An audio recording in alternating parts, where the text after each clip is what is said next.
Definitivamente darle insulina a una persona con resistencia a la insulina pues no sirve porque, a ver, tu problema no es que no la tengas o que no la produzcas, tu problema es que la que tienes ahí no la utilizas. Entonces, si yo te meto mucha insulina, tampoco creas que va a cambiar mucho, al contrario, te puedo causar una complicación como que la glucosa baje. Amigos, ¿qué tal? ¿Cómo están? Bienvenidos a otra emisión de su podcast de Dosis de Salud. Yo soy Irán Hurtado y como siempre los saludo con muchísimo gusto porque vamos a hablar de temas muy importantes que seguramente algunos de ustedes conocen a alguien o quizá ustedes padecen esta enfermedad que es la resistencia a la insulina. Es una enfermedad, es un trastorno, es un padecimiento. Aquí vamos a aclararlo. Y para esto, hoy nos acompaña la doctora Andrea Delgado García. Ella tiene una especialidad en medicina interna, también es médico cirujano y muchos otros, etcétera. Doctora, bienvenida, gracias por estar con nosotros. Gracias, Irán, buenas tardes. Buenas tardes. Oye, pues, te decía fuera del aire, creo que es importante primero empezar como a definir conceptos, ¿no? Exacto. Me gustaría que empezaras a decirnos qué es la insulina, quién produce, qué órgano está encargado de producir la insulina y sobre todo para qué sirve. Sí, ok. A ver, la insulina la produce el órgano, un órgano que se llama páncreas, que todo el mundo lo hemos escuchado. Sí. El objetivo de la insulina es, entre algunos otros beneficios que tiene, bueno, algunas otras funciones que tiene, es utilizar la glucosa que normalmente adquirimos de los alimentos, el azúcar que adquirimos de los alimentos, en forma de energía. Entonces, la mete a los órganos, por ejemplo, a nuestro cerebro, a los músculos, a los riñones, etcétera, para utilizarla en forma de energía. Eso es básicamente la insulina, ahí es en donde se produce.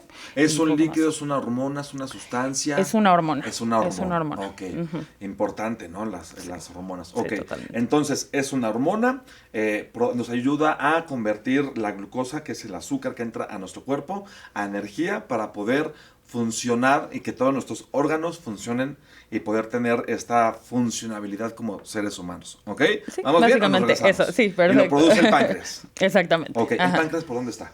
El páncreas, bueno, a ver, dicen que del lado izquierdo, pero la verdad es que está un poco en medio en el abdomen, como abajito de las costillas, en medio. Entonces ahí está. Es una glándula, es un órgano pequeñito que es como, no sé, como más o menos de ese tamaño y es un poquito alargadito. Y él es el encargado de producir esta insulina. ¿Todo el momento está produciendo insulina o para en algún momento y hasta que comemos azúcar empieza a producirlo? Ok, a ver, más bien la producción no es como que todo el tiempo, pero más bien lo que desencadena la liberación, porque una cosa es la produce, la tiene ahí, pero se libera en el momento en el que comemos, que nos exponemos a algún tipo otro de glucosa, a veces cuando las tomamos en estudios de laboratorio, etcétera. Pero más bien es la liberación la que es intermitente y la producción, digamos que es como algo como muy constante. basal. Ok, perfecto, muy bien.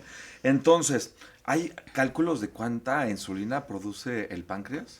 Uy, a ver, específicamente no, y es que también depende mucho de la persona, claro, ¿no? Hay personas que tienen, no sé, diabetes tipo 1 y que no ni siquiera la producen. Una persona normal normalmente la está produciendo únicamente cuando la necesita. Y ya hay personas personas con enfermedades en las que la producción ya está un poquito alterada. Perfecto. Entonces, depende de muchas cosas.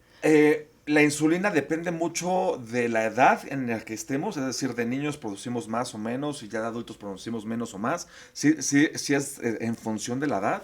A ver, es verdad que sí. A medida que vamos creciendo, en general, ¿no? El cerebro se atrofia, la función de muchas otras cosas. Sí, vamos cambiando un poco. Entre las cuales se incluyen las hormonas, ya no es la misma. Entonces, es verdad que difiere un poquito en edades hasta cierto punto, entre otros parámetros que seguramente ahorita, entre otras características que seguramente ahorita vamos a platicar. Entonces, entre más grandes, sí producimos no solamente menos insulina, sino menos hormonas en general. Un poquito, tristemente. Sí, tristemente, justo. Ok, bueno, entonces ahora sí podemos llegar como al tema central, al tema medular de esta charla, que es la resistencia a la insulina. ¿Qué es la resistencia a la insulina? Ok, a ver, entonces, si ya hablamos de la función de la insulina, que es meter la glucosa, utilizar el azúcar en los órganos para utilizarla como energía, la resistencia a la insulina es esos órganos que ya no reciben bien insulina con glucosa y entonces, ¿qué pasa? Como no entra, no se utiliza como debería, en forma de energía, que es como lo normal, y aparte sube en sangre. Entonces, mi páncreas funciona bien, mi páncreas está produciendo insulina, pero mis órganos dicen, oye, pero me está faltando, no me estás metiendo glucosa. Entonces, ¿qué pasa? El páncreas empieza a producir más. Entonces, sube la insulina en sangre, la glucosa a veces puede estar normal. Hay personas que dicen, pero yo me hice laboratorios y mi sangre está normal, pero a medida que va progresando o persistiendo, la glucosa aumenta también. Entonces, eso es resistencia a la insulina. Los órganos que no reciben insulina con glucosa para utilizarse en forma de energía, básicamente. Y ahora, ¿cuáles son los riesgos de que te ocurra esto en el cuerpo? Ok, a ver, el riesgo, obviamente, ya estamos teniendo un desequilibrio de glucosa, ¿no? Entonces, no estoy utilizándola, tengo riesgo de prediabetes, que es glucosa alterada sin cumplir criterios de diabetes, riesgo de diabetes, y en lo que se traducen estas enfermedades, diabetes, prediabetes o las otras enfermedades del síndrome metabólico, como el colesterol, como la hipertensión, etcétera, es enfermedad cardiovascular. Entonces, ahí va, ¿no? El riesgo de prediabetes, de diabetes, de otras enfermedades, de enfermedades cardiovasculares, me refiero a infarto cerebral, a infarto cardíaco, a veces algunas otras lesiones en vasos sanguíneos del cuerpo. O sea, sí son varios los padecimientos, y qué bueno que lo aclaras, porque generalmente, pues sí, todos pensamos que es un paso para entrar a la diabetes, pero estamos viendo algo que es también muy importante, que son las enfermedades cardiovasculares, que nos puede hacer más propensos a sufrir un paro cardíaco.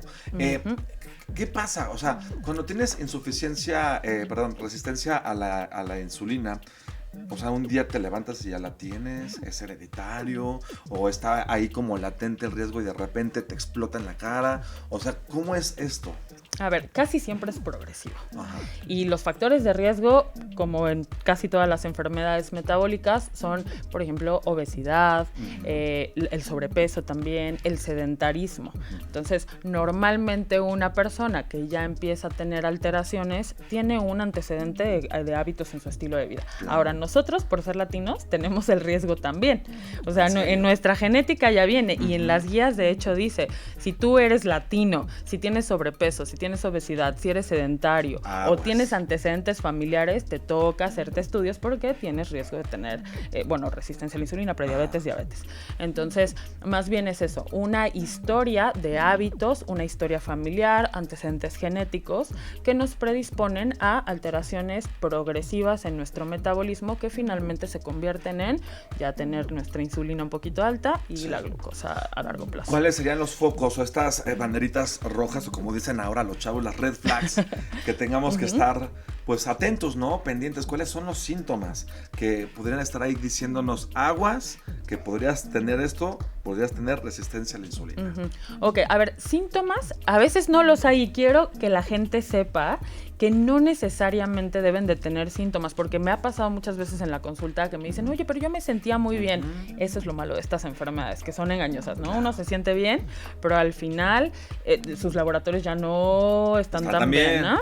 Entonces, bueno, lo primero, no hay síntomas. Y lo segundo, los síntomas pueden ser una persona que sube de peso fácilmente, una persona que se siente muy cansada después de comer, porque eso es una... Eso es o sea, el mal del puerco. Exactamente.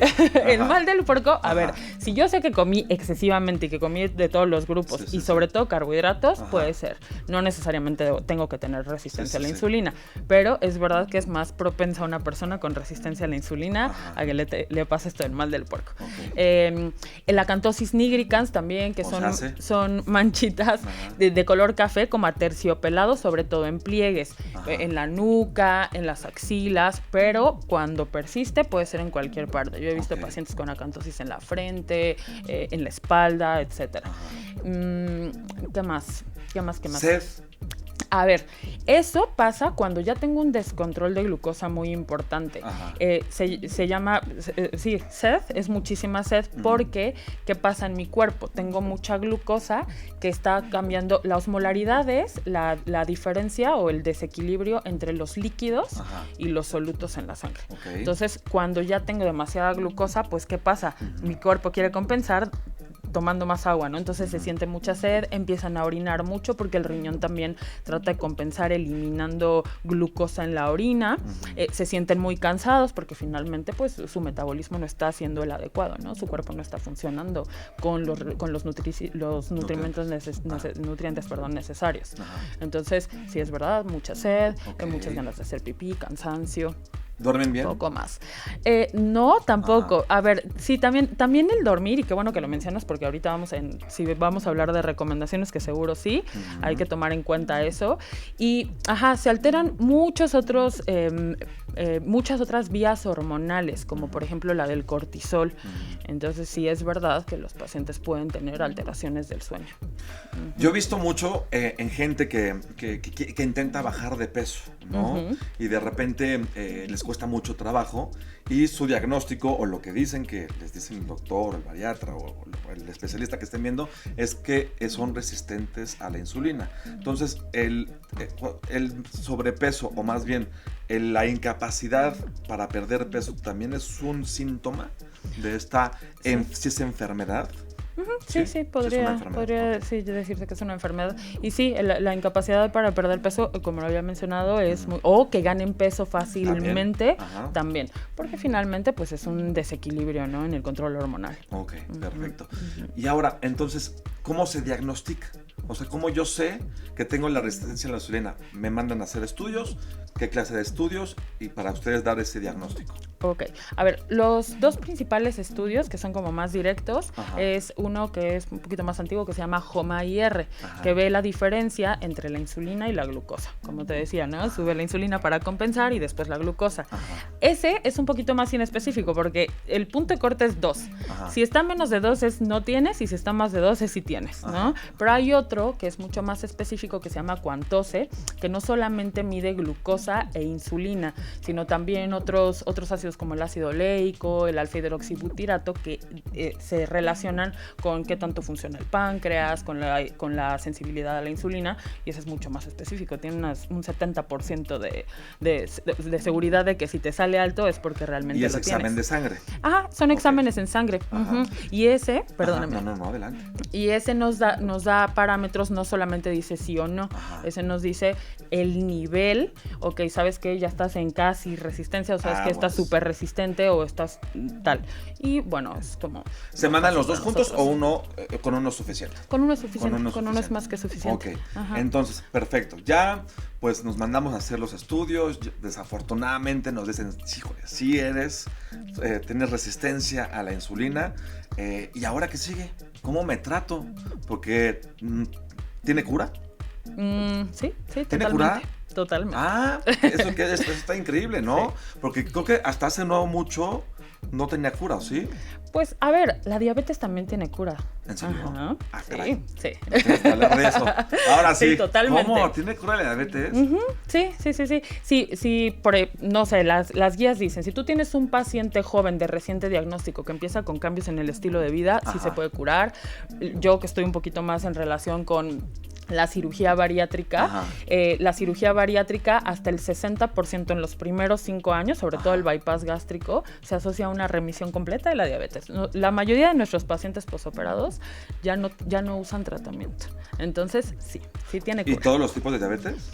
No, la diabetes tipo 1 no, porque ahí ya no... ¿La infantil es la 1 hasta también? ahorita, sí, hay otra que es genética, pero básicamente esas dos que son las principales, en donde el páncreas ya no produce por completo, no por alguna disfunción temporal o por alguna alteración metabólica, sino simplemente ya no produce la insulina. Entonces ahí sí ya no, por más que los operamos, es verdad que requieren menos tratamiento o menos insulina, pero sí.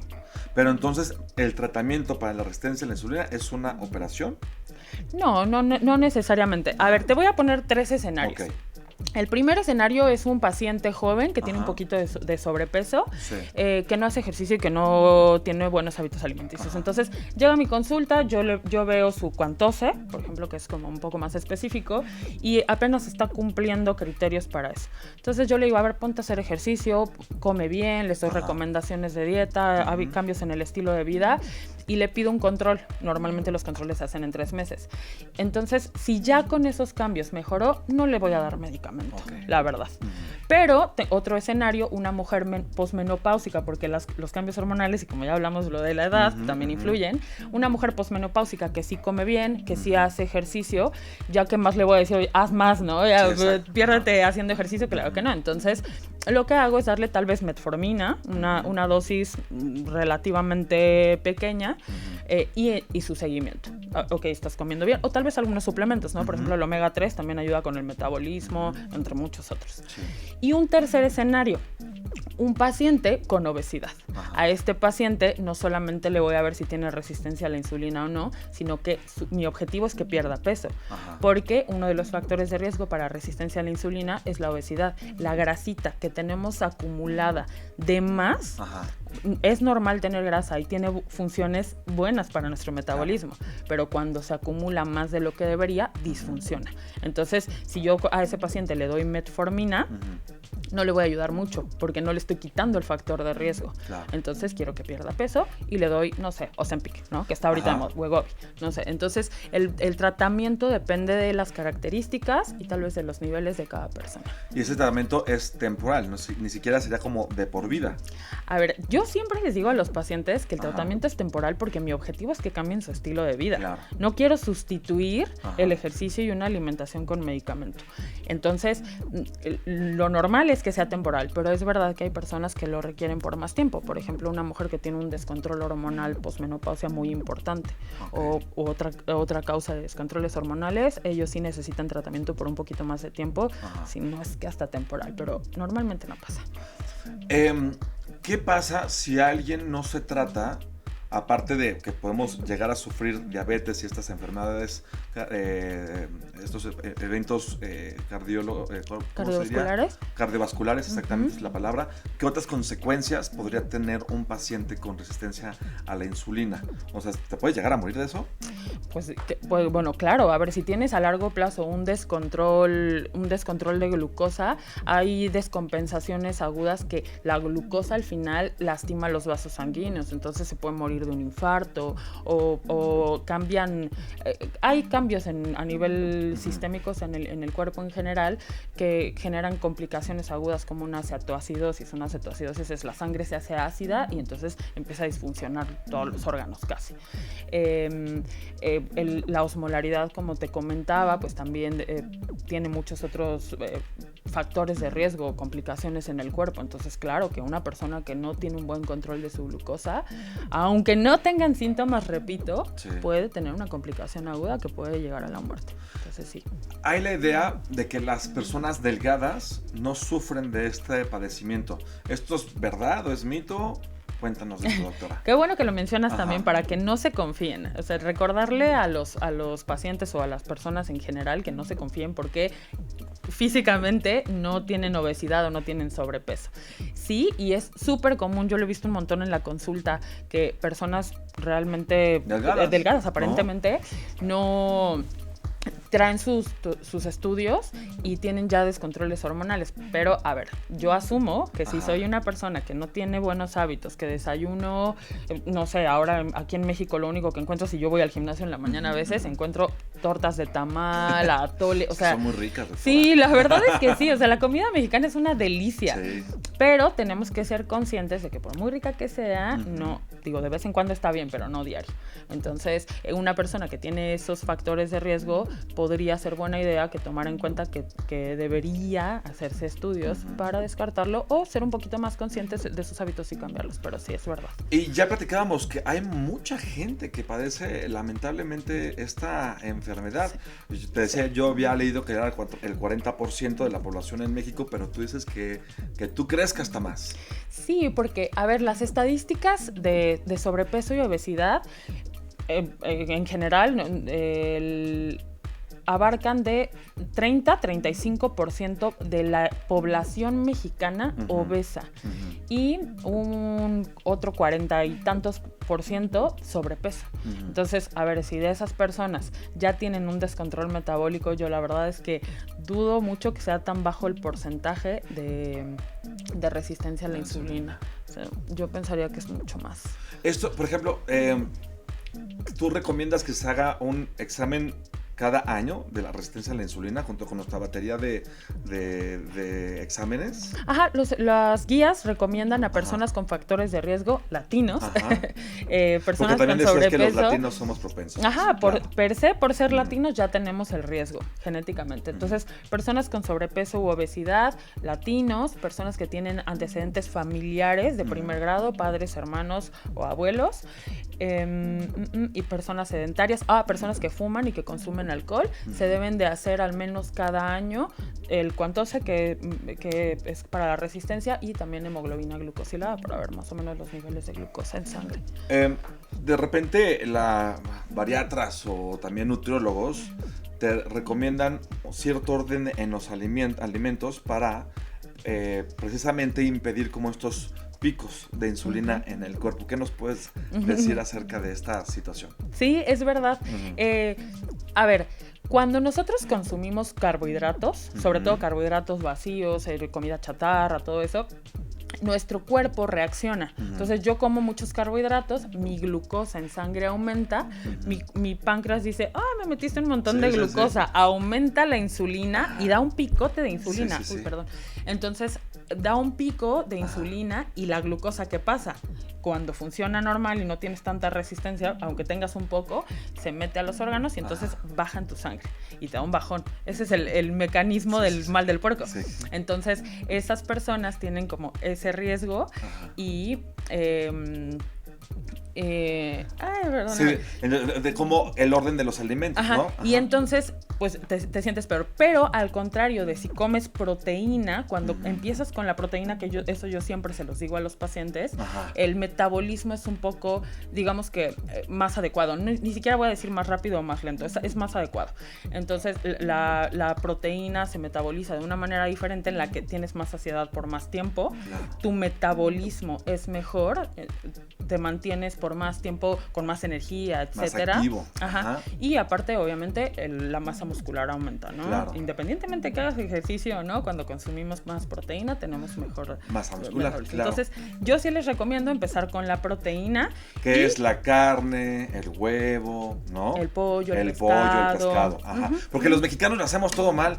O sea, nosotros pensamos que lo más sano es desayunarte un plato con frutas, con mucha granola y con mucho yogurt, y eso no necesariamente es sano, ¿no? Entonces es mejor empezar primero con los huevitos y luego ya después nos echamos la fruta, ¿no? Lo mismo pasa en la comida, mejor empezamos con las verduras y con la proteína, que ya nos decías que es pollo, carne, pescado, y ya después a lo mejor la supista, que es la pasta. Y es que también de repente eso pasa, que no tenemos mucho conocimiento de lo que estamos comiendo. Hay alimentos que creemos que son muy saludables y tienen mucha azúcar. Por ejemplo, el jugo de naranja, ¿no? Exacto, las frutas. O sea, si la gente piensa que me tomé hoy un jugo de naranja 1 litro y es mucho azúcar. Exacto. ¿No? Sí. La fruta, justo lo que dijiste, la mayoría de las personas empiezan con la fruta y un cóctel gigante. Hay que ser conscientes de que aunque sea natural, tiene mucho azúcar y sobre todo si ya tenemos resistencia a la insulina o cualquier factor de riesgo, debemos de ser más conscientes en las porciones. Y los jugos de fruta, aparte de que es un concentrado de un montón de fruta, ya le quitaron la fibra. Entonces, evitar el exceso. Entonces, puede funcionar un poco, pero de preferencia evitarlo o combinarlo con agüita si es que no nos gusta tanto para evitar el exceso de azúcar. ¿Las pastas son recomendables para alguien que tiene resistencia a la insulina? Pues, a ver, yo creo que no es tanto sí o no, sino las porciones. Si tú sabes un buen plato, a ver, a grandes rasgos, la recomendación es que el porcentaje en un círculo, la mitad sea verduras, un cuarto, yo digo que más, pero bueno, así es el plato del buen servir, proteína y el otro cuarto carbohidratos. Entonces, si yo tengo resistencia a la insulina, es verdad, sí puedo comer un poquito de pasta o arroz o o por ejemplo pan, pero no en cantidades excesivas. La recomendación del pan es una rebanada, la recomendación de las tortillas son 2 tortillas en la comida, o la pasta, una tacita pequeña. Una tacita. Mucha gente piensa, estoy comiendo pan integral, ya con eso puedo comer más. No, y hay que fijarse también en el tipo de pan, porque a veces les añaden azúcar. Sí, de repente tiene más el integral que el blanco, ¿no? Sí. Yo siempre trato de hacer mis evaluaciones de los panes porque Ajá. sé que les añaden azúcar, miel, etcétera. Ajá. Y no nada más al blanco, también al integral. Entonces hay que fijarse en la parte de atrás, en la información nutrimental de todos los alimentos que compramos. Ajá. El refresco evidentemente es un no. A ver, yo siempre les digo a los pacientes, riegan una planta con refresco, a ver cómo le va, a ver en cuánto tiempo se muere. No aporta nada, no aporta ni siquiera como si tomaras agua, Ajá. es pintura con químicos y es azúcar. No, mi plantita ya estaría bien marchita. Exacto. Entonces, si se va a morir una planta, tú, por tu cuerpo, porque es maravilloso, tienes mecanismos de defensa, no te vas a morir, pero es verdad que no te aporta nada. Evitemos ese tipo de bebidas endulzadas en la medida de lo posible. ¿Los postrecitos? Los postrecitos también. Un postre, a ver, también depende de los postres. Yo siempre les recomiendo a los pacientes que busquen, por ejemplo, postres que son endulzados con stevia o con fruta del monje, que tengan otro tipo de harina, como harina de almendras en vez de la harina de trigo normal, que no tengan tanta mantequilla, etcétera. De preferencia, hacerlos nosotros o elegir postres más saludables, como fruta, pero eso yogur, es lo padre, me encanta etcétera. porque tampoco satanizas la comida, ¿no? Porque hay mucha gente que son muy prohibitivos y te dicen, no, esto no. Y pues no hay manera de seguir como esas reglas, ¿no? Sí, a la larga pues es demasiado complicado.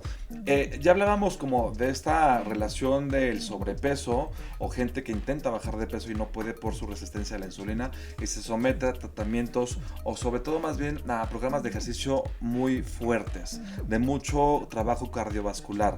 ¿Esto es recomendable para alguien que tiene resistencia a la insulina? No tanto por la resistencia a la insulina, pero la mayoría de las personas, a ver, llegan con su médico, ya sabes que tienes resistencia a la insulina, te tienes que empezar a cuidar. Y quieren hacer todo lo que no hicieron de un día para otro.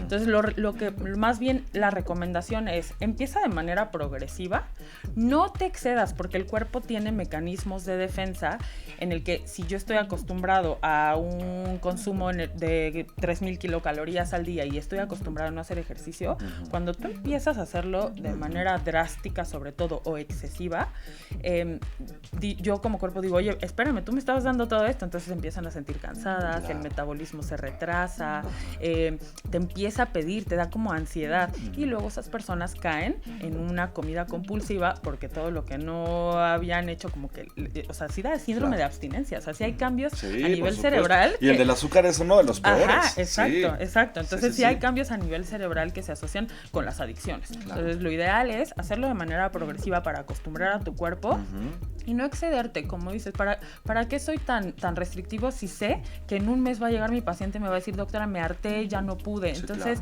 sí nos podemos comer un postrecito de vez en cuando, pero hay que hacerlo consciente y hay que irlo bajando de manera progresiva. Un tema importante es que te puedes inyectar la insulina, ¿no? ¿Qué nos puedes decir sobre esto? O sea, ¿es también un tratamiento alterno a la gente que es resistente a la insulina? ¿Cómo funciona eso? ¿Es recomendable? ¿No es recomendable? Si lo hacemos, no.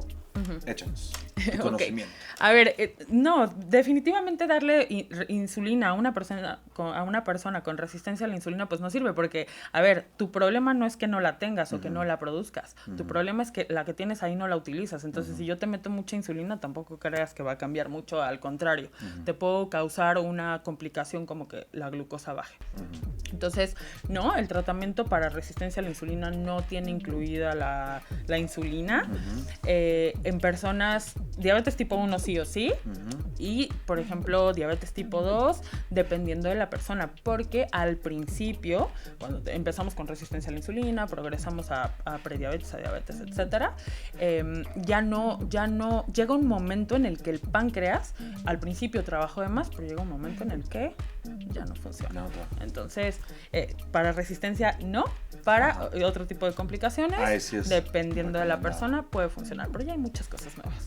Ok. De preferencia, no. ¿Y como qué otras cosas nuevas hay entonces? A ver, ya tenemos todos los inyectados, ya tenemos muchos medicamentos que funcionan a nivel hormonal, que es lo normal de nuestro cuerpo. Nuestro cuerpo normalmente genera GLP-1 o GIP, y los medicamentos nuevos como el Ozempic, el Wegovy, ahora ya tenemos Mounjaro aquí en México, que utiliza esas dos hormonas, ya mejora nuestro metabolismo de la glucosa. En una persona con obesidad y con resistencia a la insulina, por supuesto que se lo podemos dar y le va a ayudar un montón, entre muchos otros beneficios. Y qué bueno que lo mencionas, porque la mayoría de nosotros, mortales, a pie, conocemos ese tipo de medicamentos para bajar de peso, para un tema estético, ¿no?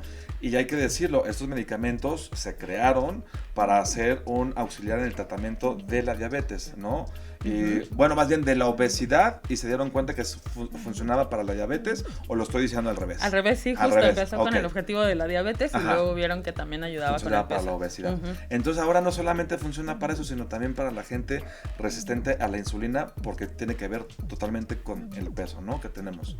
No, y aparte también a nivel cardíaco, en personas que ya tienen grasita acumulada en las arterias, que se llama aterosclerosis, también ayuda, también disminuye esa acumulación de grasa y ese estado inflamatorio que se genera por esa acumulación de grasa. Entonces cuidan el corazón, cuidan los riñones, ayudan con el control de peso, entre otros beneficios. A mucha gente le da miedo porque piensa que puede tener consecuencias secundarias, porque dicen, no, es un medicamento nuevo, todavía no se sabe, hay que dejar pasar el tiempo todavía. ¿Los pueden utilizar con tranquilidad?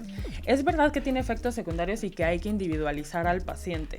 En pacientes que tienen, no sé, antecedentes de cáncer de tiroides, no se recomienda, al menos por mucho tiempo, tanto personal como familiar. Entonces, ahí es una. En chicos, sobre todo, se relaciona con enfermedades psiquiátricas, con trastornos psiquiátricos, incluyendo los intentos suicidas. Entonces, también es muy importante preguntarle al médico, oye, ¿sabes qué? Quiero bajar de peso o este es mi objetivo. ¿Me conviene o no me conviene? Porque todos los medicamentos tienen efectos secundarios. Claro. Hay unos más importantes que otros. Una cosa es que te dé un poquito de diarrea o reflujo. Claro. Y otro es que aumente tu riesgo de cáncer. Pero digo, a grandes rasgos, solamente si tienes factores de riesgo importantes, considerarlo, siempre preguntarle al médico, pero es verdad que se puede utilizar. Sí, no, de repente veo que lo venden ya está en estas páginas de, ya sabemos cuáles, ¿no? Donde puedes comprar prácticamente lo que quieras. Es importante hacerlo siempre con un médico. Doctora, ya para despedirnos, ¿cuáles serían tus últimas recomendaciones para todas aquellas personas que quieren evitar tener resistencia a la insulina o que ya tienen este padecimiento? Ok, bueno, a ver, lo primero, no nos tenemos que esperar a que nos digan tienes resistencia a la insulina para saber que nos tenemos que cuidar. Exacto. Entonces hay que ser conscientes de por qué hacemos esos cambios. Hay que ser conscientes de que por qué tengo que cuidar mi cuerpo, tengo que hacer ejercicio de manera progresiva, lo que te guste. Yo siempre les digo, vete a bailar, vete a nadar, haz lo que quieras, pero muévete. Comer bien. La dieta mediterránea, que es como la general, que recomienda primero frutas y verduras, ya hablamos de no exceso de fruta. Exacto. Segundo, carnes que no tengan tanta grasa, como el pollo, también el huevo. Evitar, en la medida de lo posible, los ultraprocesados. Si tengo factores de riesgo, atenderlo, hacerme mis estudios y en caso de que salga uno de los estudios alterados, acudir con mi médico para que individualice mi tratamiento, porque como ya platicamos, no para todos es lo mismo. Exactamente, entonces, sobre todo eso. Básicamente esas serían mis recomendaciones. Perfecto. Doctora Andrea Delgado García, ella tiene una especialidad en medicina interna, te pueden localizar en el Hospital Ángeles Universidad. ¿Quieres compartir tus redes sociales, cualquier duda que tenga la gente, o si quieren hacer una cita contigo, pues también, ¿no? Sí, claro, no, sí, síganme en Instagram, porque yo siempre estoy poniendo recomendaciones, siempre estoy hablando justo de... Eres activa en las redes, eso, sí. Eso es lo que nos gusta. Es que me gusta que la gente esté más enterada. Claro. No es lo mismo que tú busques en ChatGPT a que un médico que todo el tiempo está leyendo, que todo el tiempo se está enfrentando a pacientes, te dé recomendaciones, luego voy al súper y hago mis evaluaciones de, mira, este pan está bueno y así. Entonces, sí, me pueden seguir en doctora.andrea.delgado y también si ¿Doctora quieren... completo o DRA? DRA. Andrea.delgado. Perfecto. Ajá. Y ahí pueden la verdad es que luego me preguntan así, oye doctora, ¿qué pan usaste o qué tal? Y siempre les estoy dando recomendaciones y también ahí pueden hacer agendar su consulta si necesitan. Pues ya vieron, sigan a la doctora Andrea porque aparte les va a contestar y está muy activa a través de las redes sociales y como les decía la pueden encontrar en el Hospital Ángeles Universidad. Pues hasta aquí llegamos, doctora, gracias por haber estado con nosotros, pero sobre todo gracias a ustedes por habernos acompañado en una emisión más de este podcast Dosis de Salud. Ya saben que todos los miércoles estamos de estreno en nuestros distintos canales de las redes sociales. Nos encuentran en YouTube en Salud 180, ahí todos los miércoles a las 7 de la noche pueden encontrar un capítulo nuevo y también nos pueden encontrar en TikTok. Ahí, doctora, tenemos estas charlas de manera más fragmentada para que ustedes puedan seguir y ver lo que platicamos mis compañeros y yo con los distintos especialistas que nos hacen el honor de estar con nosotros y de acompañarnos todos en estas charlas. Doctora, muchas gracias. Muchísimas gracias por la invitación y por acá que nos funcione, que es el objetivo, ¿no? Eso es. Cuídense mucho, nos vemos para la próxima.